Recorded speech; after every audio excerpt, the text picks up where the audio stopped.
What does it mean to touch or to be touched by Jesus? Mark's gospel today presents us with two such stories. One comes in the middle of the other, almost as an interruption. And Mark uses that sort of style often enough that there's even a term for it. It's called the Markan sandwich, where you have sort of one event and they sort of squeeze something else into the middle of it. Well, the bread of today's sandwich focuses on Jairus and his sick daughter.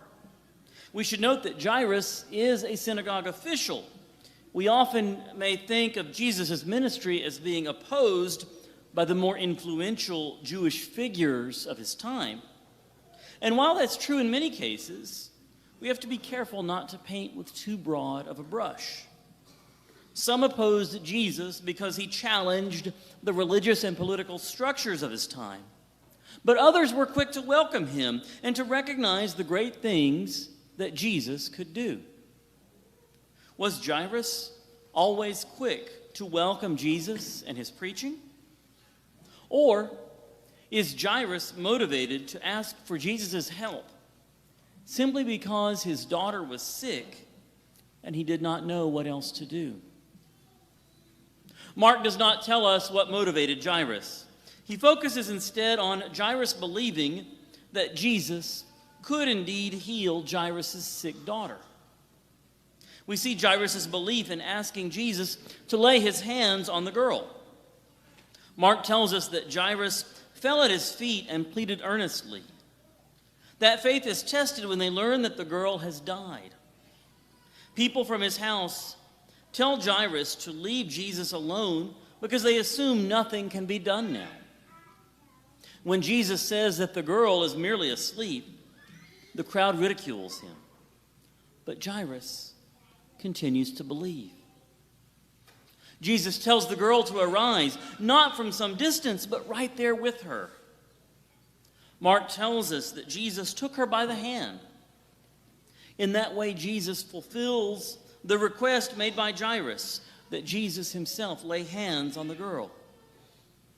Jesus certainly could have healed her from far away. But he chose to be present. He chose to heal in a way that showed, even physically, his closeness to the family.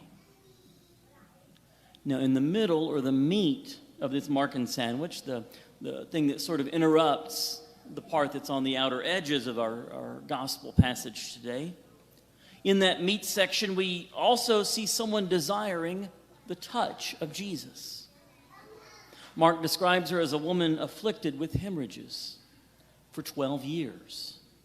Now that means not only is she dealing with the physical difficulties and challenges that brings, but also socially this is a major difficulty because anyone who would have come into contact with her during that time would have been considered unclean as a result of that contact.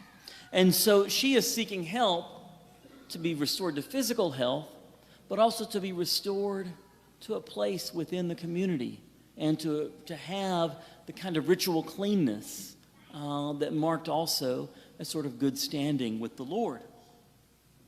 So she has sought the help of doctors, but her condition has only grown worse along the way.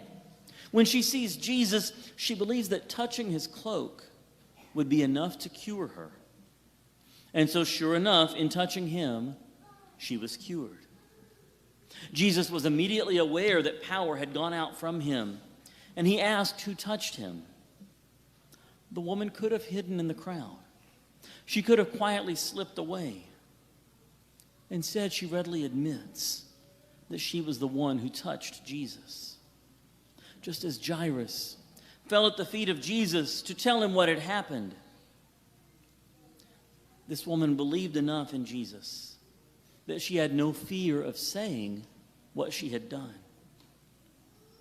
And Jesus is not angry, but instead he praises her faith, praises her belief that she could touch him and be healed. Do we have the courage of that this woman had in approaching Jesus?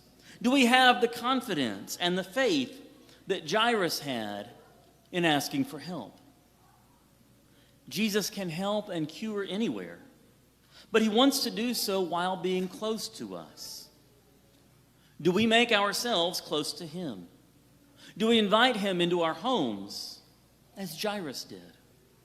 Do we reach out to him in faith, as that woman with the hemorrhage did? Do not be afraid to be close to Jesus.